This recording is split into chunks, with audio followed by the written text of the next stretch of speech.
Good morning दोस्तों, कैसे हो। अब तक हम शिक्षा मनोविज्ञान के बारे में 2 वीडियो अपलोड कर चुके हैं। मनोविज्ञान का परिचय एंड शिक्षा मनोविज्ञान का अर्थ एवं परिभाषा।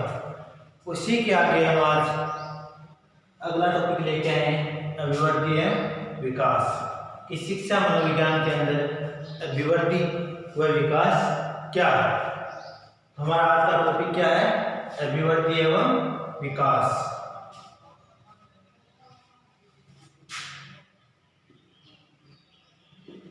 अभिवृद्धि, ग्रोथ।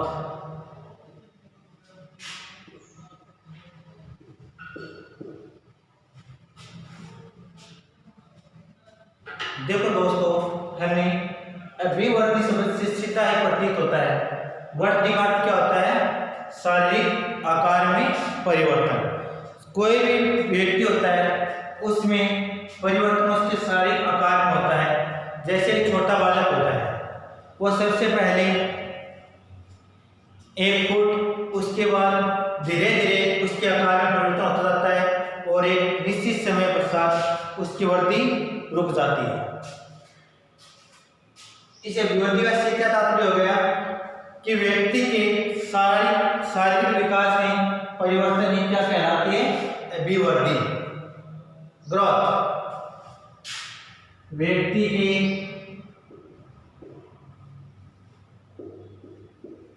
शारीरिक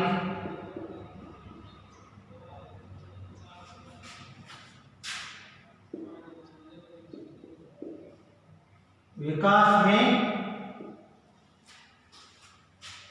परिवर्तन ही अभिवृद्धि है।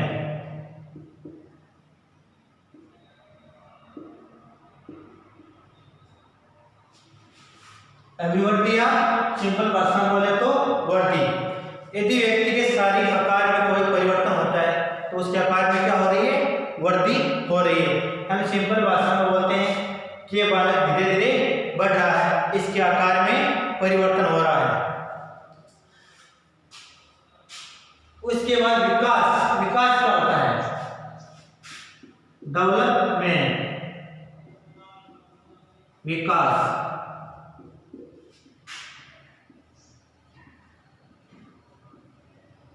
डेवलपमेंट यदि व्यक्ति के शारीरिक आकार के साथ साथ यदि उसका मानसिक परिवर्तन भी होता है तो वो क्या कहलाता है, व्यक्ति का या बालक का विकास कहलाता है। जैसे कोई बालक है, वो धीरे धीरे बड़ा होता है। बड़े होने के साथ साथ वह कुछ कार्य अपने दिमाग से करने लग जाता है। जैसे किसी वस्तु को उठाना, उसको सही तरीके से पकड़ना, उसका क्या हो रहा है, विकास हो रहा है। उसका माइंड धीरे धीरे विकसित हो रहा है। किसी भी व्यक्ति का अधिकतम माइंड 6 वर्ष के अंदर विकसित हो जाता है। उसके बाद लेकिन उसकी वृद्धि धीरे धीरे चलती रहती है और एक निश्चित समय वृद्धि भी रुक जाती है। तो डेवलपमेंट की भाषा क्या होगी कि व्यक्ति के शारीरिक विकास के साथ साथ यदि उसका माइंड का विकास भी होता है तो वो क्या कहलाता है, विकास कहलाता है। व्यक्ति के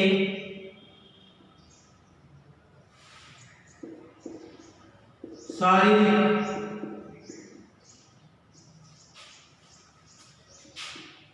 विकास के साथ साथ यदि मानसिक विकास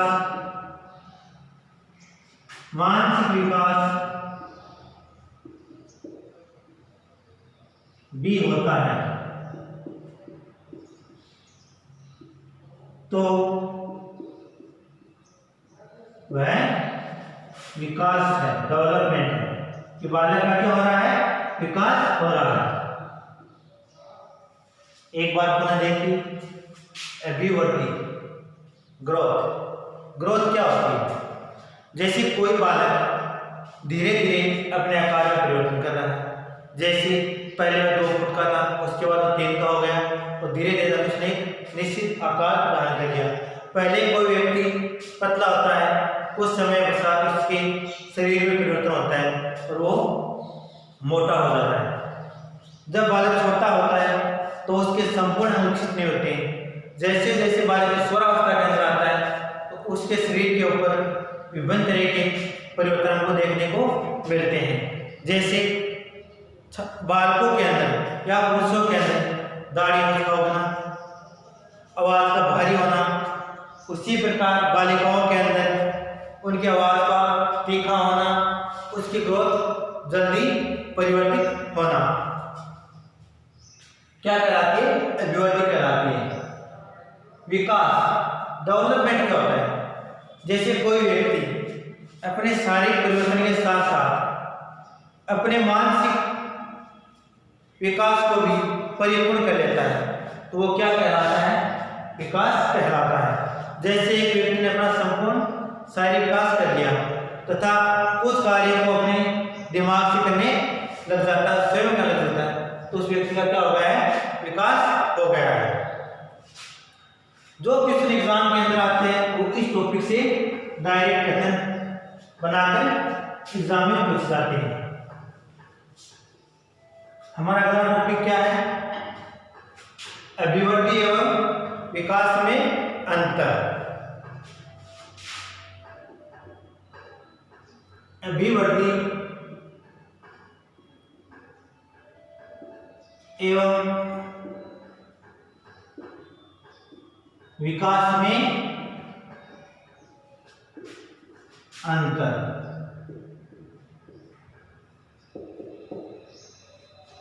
इस टॉपिक से एग्जाम के अंदर 4 कथन दिए जाते हैं, उसमें कौन सा कथन सत्य है और कौन सा कथन असत्य है, इसके बारे में जाना जाता है। पहला, अभिवृद्धि बालक के या व्यक्ति के शारीरिक विकास को दर्शाती है। अभिवृद्धि व्यक्ति के शारीरिक विकास को दर्शाती है।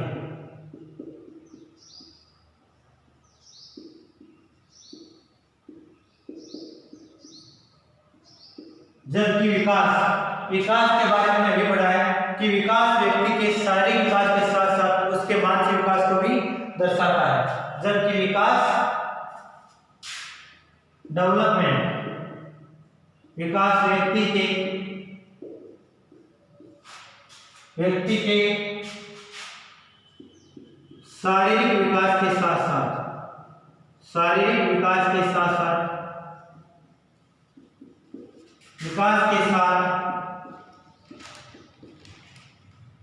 मानसिक विकास को भी प्रदर्शित करता है। मानसिक विकास को भी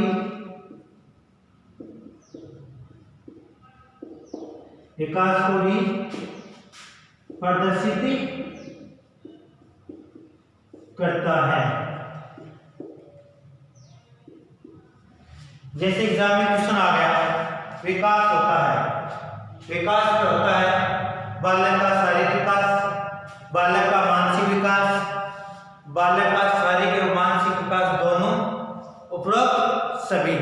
तो इसका उत्तर क्या हो जाएगा? बालक का शारीरिक एवं मानसिक विकास।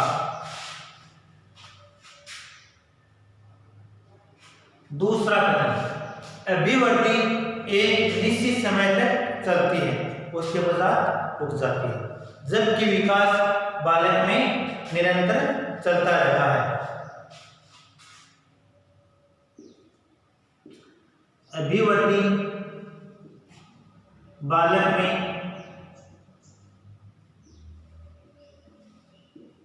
एक निश्चित समय तक होती है, एक निश्चित समय तक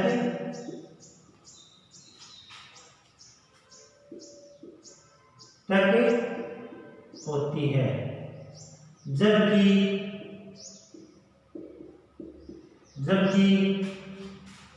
विकास जीवन पर्यंत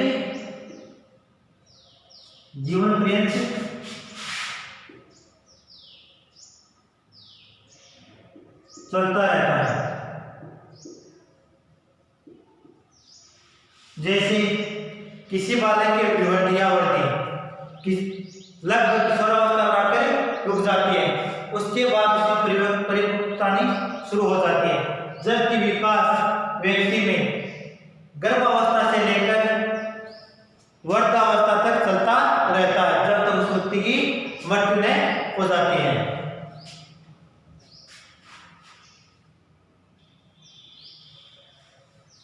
अभिवृद्धि का मापन संभव है, जबकि विकास का कोई मापन संभव नहीं है। जैसे हम कह सकते हैं कि इस व्यक्ति की हाइट 6 फीट है, तो उससे क्या हो गया, मापन हो गया। लेकिन हम ये कह सकते कि इस बालक ने 2 किलो अंग्रेजी सीख ली, ये हमें नहीं कह सकते, तो उसका विकास का मापन संभव नहीं है। जैसे अभिवृद्धि का मापन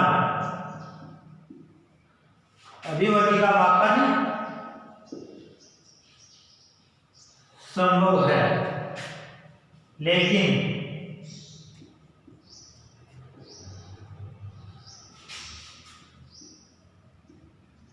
विकास का मापन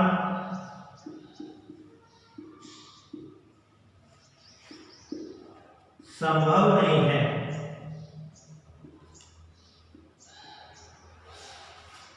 जैसे एक बालक की ग्रोथ का मापन हम कर सकते हैं कि उसका शरीर का आकार क्या है, उसकी हाइट क्या है, उसका वेट क्या है, लेकिन उसके विकास के बारे में मापन संभव नहीं है। अगला अंतर क्या है इसके अंदर,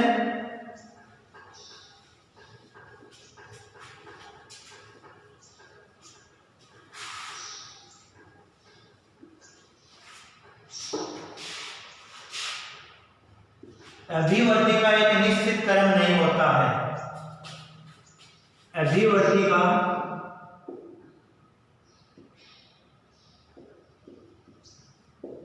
एक निश्चित क्रम नहीं होता है, जबकि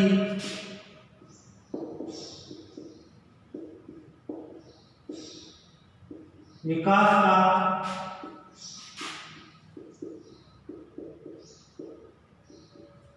निश्चित क्रम होता है। निश्चित क्रम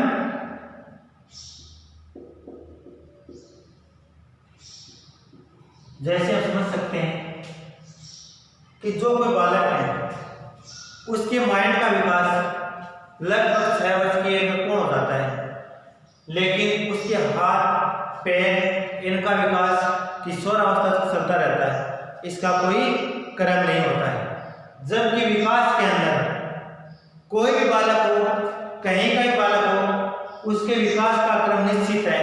सबसे पहले बालक के सिर का विकास होता है, उसके बाद उसके धीरे धीरे पैरों का विकास होता जाता है। जैसे हम अपने घरों में देखते हैं, कोई छोटा बालक है, वो सबसे पहले अपने सिर को उठाने की कोशिश करता है, धीरे धीरे वो अपना सिर को कंट्रोल में कर लेता है। लेकिन सब सेकंड के अंदर बालक अपने पैरों पर चलना शुरू करता है, तो सबसे पहले उसके सिर का विकास होता है, सब सेकंड में उसके पैरों का विकास होता है। जैसे कोई बालक है, उसका सिर से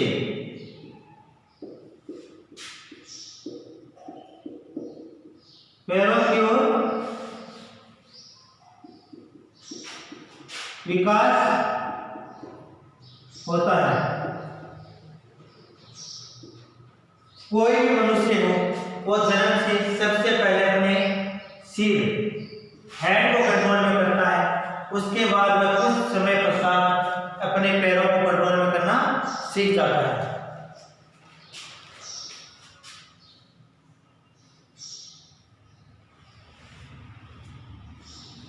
ये क्या हो गए? अभिवृद्धि और विकास में अंतर। अगला टॉपिक है हमारा विकास के सिद्धांत, प्रिंसिपल ऑफ डेवलपमेंट, कि विकास के सिद्धांत क्या होते हैं। इस टॉपिक से डायरेक्ट क्वेश्चन एग्जाम में आता है कि कौन सा सिद्धांत किसने दिया और क्या काम आता है। टॉपिक है हमारा विकास के सिद्धांत।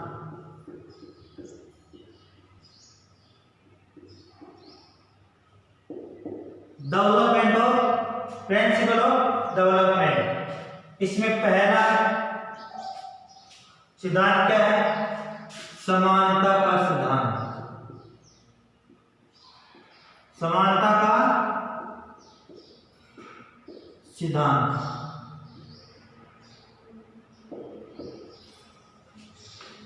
ये सिद्धांत देने वाले वैज्ञानिक कौन थे? हेरलोग व गेसेल। किसने दिया है सिद्धांत? हेरलोग व गेसेल। ये सिद्धांत क्या बताता है कि कोई भी बालक हो, एक प्रजाति के कोई भी जीव हो, उसका विकास एक निश्चित क्रम में होता है। कोई भी प्रजाति के जीव हो, एक प्रजाति के जीवों का विकास एक निश्चित क्रम में होता है। एक प्रजाति के जीवों का विकास, एक प्रजाति के जीवों का विकास समान रूप से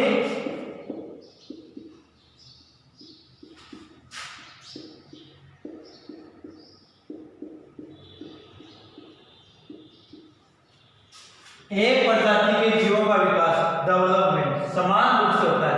ये क्या कहलाता है? समानता का सिद्धांत। गेसेल महोदय ने क्या कहा कि विश्व के अंदर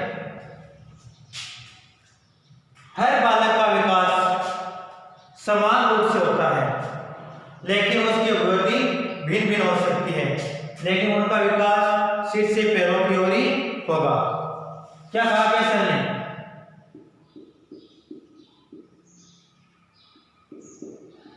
विश्व के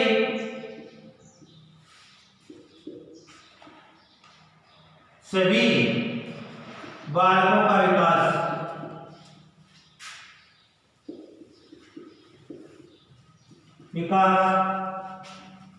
एक ही क्रम में होता है। एक ही क्रम में होता है। क्या कहा कि विश्व के सभी बालकों का विकास एक ही क्रम में होता है।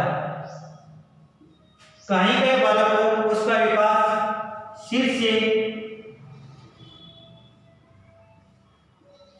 पैर की तरफ होता है। सबसे पहले बालक अपने सिर को कंट्रोल में करता है और धीरे धीरे अपने पैरों को कंट्रोल में कर लेता है। ये क्वेश्चन डायरेक्ट एग्जाम में आता है कि बालक का विकास होता है पैर से सिर की ओर, सिर से पैर की ओर, उपरोक्त दोनों, उपरोक्त कोई नहीं, क्या होगा? सिर से पैर की ओर।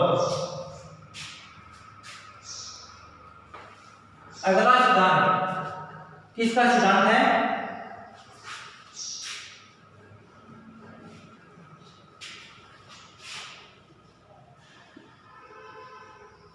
निरंतरता का सिद्धांत।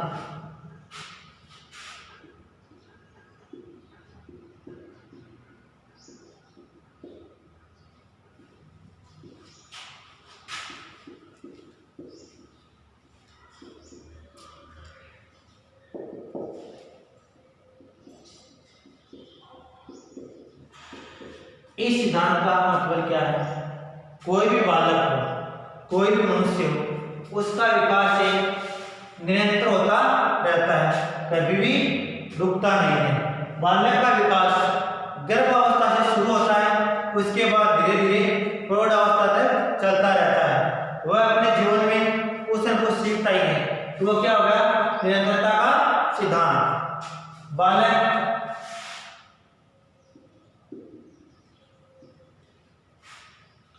के गर्भावस्था से लेकर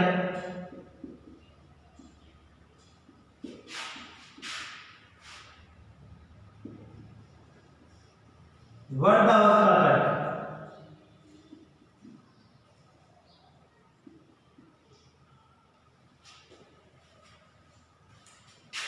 उसमें परिवर्तन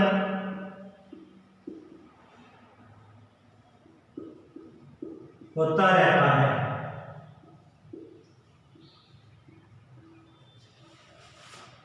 ये कोई जरूरी नहीं है कि बालक गर्भावस्था में सीखे, बाल्यावस्था में सीखे या फिर किशोरावस्था में सीखे।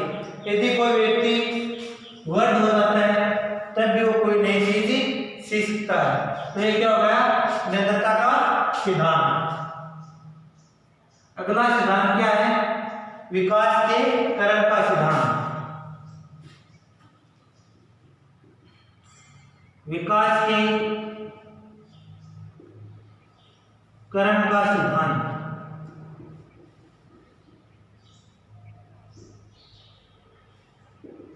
इस टॉपिक से ये क्वेश्चन बार बार एग्जाम में आता है। विकास के क्रम का सिद्धांत क्या होता है?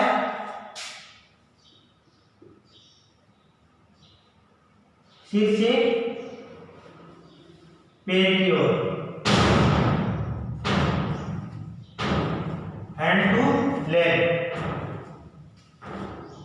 ये सिद्धांत क्या होता है? कोई भी बालक है वह सबसे पहले उसके आकार में परिवर्तन होता है। तो सबसे छोटा बालक सबसे पहले अपने सिर को कंट्रोल में करता है। कुछ समय पश्चात वह पैरों की ओर अपना विकास करना शुरू कर देता है। और कुछ समय पश्चात अपने पैरों में चलना शुरू कर देता है। तो ये क्या हो गया? विकास के क्रम का सिद्धांत, सिर से पैर की ओर। तो अंतिम सिद्धांत कौन सा है इसका? सामान्य से विशिष्ट की ओर।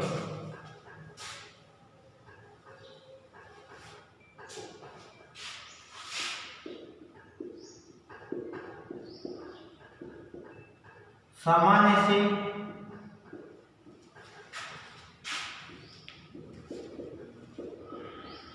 विशिष्ट की ओर।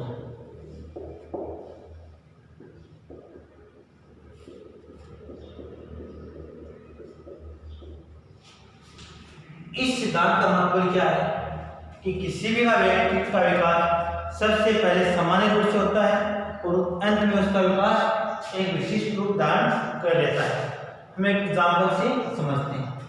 जैसे हमारे घर में कोई छोटा बालक होता है, वह सबसे पहले कोई चीज को पकड़ता है तो उसको हाथ पैर अपने शरीर सभी से पकड़ने की कोशिश करता है। लेकिन कुछ समय पश्चात उसमें ये विकसित दिमाग में विकसित होने लग जाता है कि इस चीज को हम हाथ से पकड़ सकते हैं। और उसके बाद वह उस चीज को हाथ से पकड़ना शुरू कर देता है। तो पहले उसने क्या किया? सामान्य प्रयोग किया कि अपने पूरे शरीर का जोर उस वस्तु पर लगाता है। लेकिन कुछ समय पश्चात उसको हाथ से पकड़ना शुरू कर देता है। तो उसमें क्या आ गई? विशिष्टता आ गई। तो ये क्या हो गया? सामान्य से विशिष्ट की ओर। जैसे कोई बालक बचपन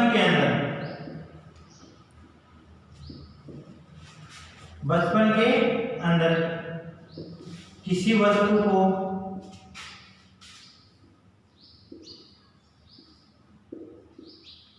संपूर्ण शरीर से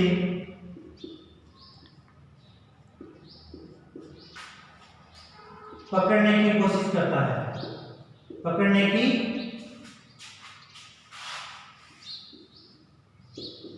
कोशिश करता है। ये उस बालक का क्या है? सामान्य गुण। लेकिन कुछ समय बाद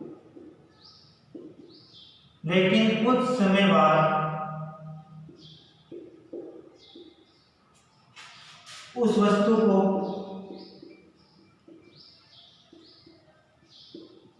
हाथ से पकड़ लेना, हाथ से पकड़ लेना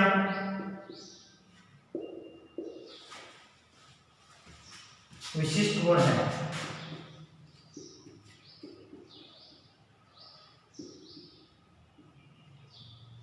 एक बार पुनः देखो, सामान्य से विशिष्ट योग। जैसे हमारे घर में कोई छोटा बालक होता है, वो किसी वस्तु को सबसे पहले संपूर्ण शरीर से जकड़ने की या पकड़ने की कोशिश करता है, लेकिन कुछ समय पश्चात उस चीज को वो एक हाथ से पकड़कर उठा लेता है। उसमें क्या आ गया? विशिष्ट गुण आ गया। एक बात बनाने की आज का टॉपिक क्या था हमारा? अभिवृद्धि एवं विकास। अभिवृद्धि क्या होती है? बालक के शरीर में होने वाला शारीरिक परिवर्तन क्या है? अभिवृद्धि। जैसे किसी बालक का पतले से मोटा होना या मोटे से पतला होना, ये कोई निश्चित नहीं है। किसी बालक की पहले हाइट कम थी, उसके बाद उसकी हाइट बढ़ जाती है।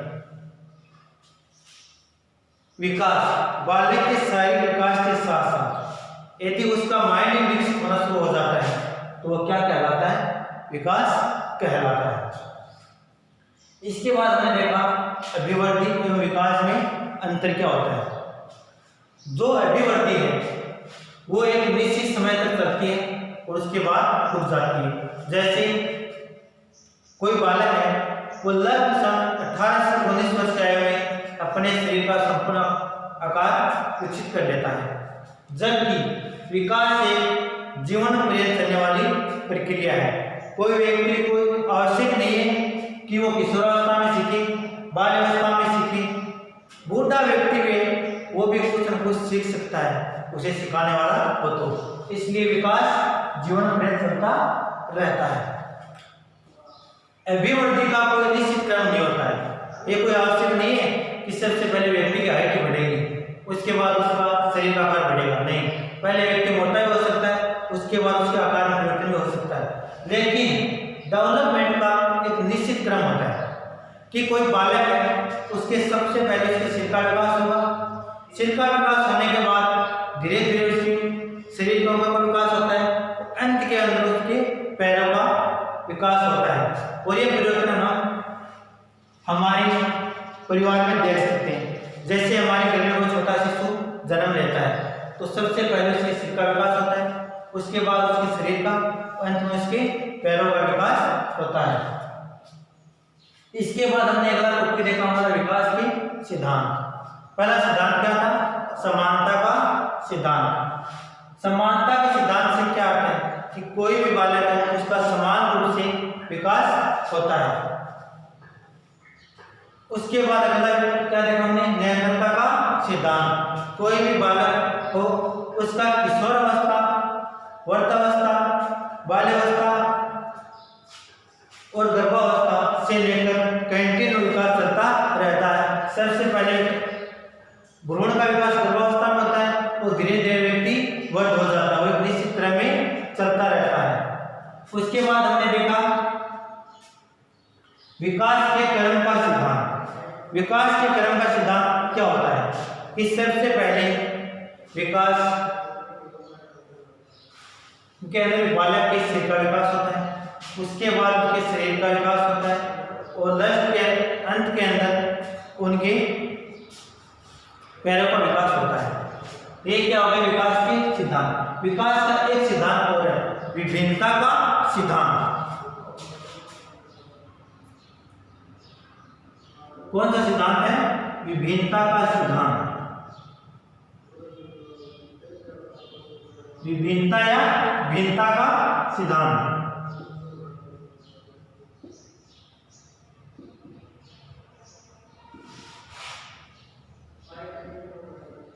इसका मतलब क्या है कि सभी बालकों का विकास एक निश्चित क्रम में तो होता है, लेकिन भिन्न भिन्न होता है। जैसे हम देखते हैं कि जो बालक है उसके अंदर 13 से 14 वर्ष की आयु के अंदर उसके विकास में थोड़ी गिरावट आने लगती है, जबकि इसी अवस्था के अंदर जो लड़कियां होती हैं, जो बालिकाएं होती हैं, उनके विकास में एकाएक वृद्धि होने लग जाती है। उसकी आवाज का पतली होना, उनके शारीरिक आकाश में परिवर्तन होना शुरू हो जाता है। इसलिए इन दोनों के अंदर विभिन्नता पाई जाती है कि बालकों की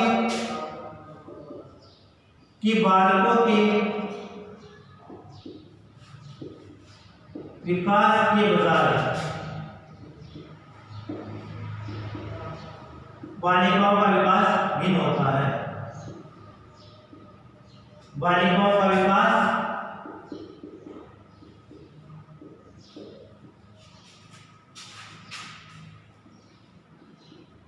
भिन्न होता है। हमने आज अभिवृद्धि और विकास के बारे में जाना। इससे पहले हमने 2 टॉपिक आपके अपने चैनल पर हमने डाल दिए हैं, मनोविज्ञान की अर्थ और शिक्षा, मनोविज्ञान का अर्थ और परिभाषा।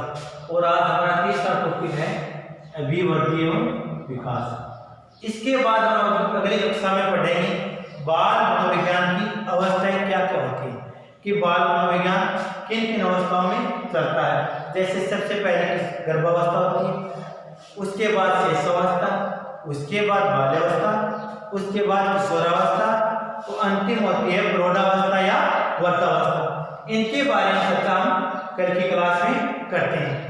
आशा करते हैं जो हमने आज पढ़ा है वो आपको अच्छी तरीके से समझ में आ गया होगा।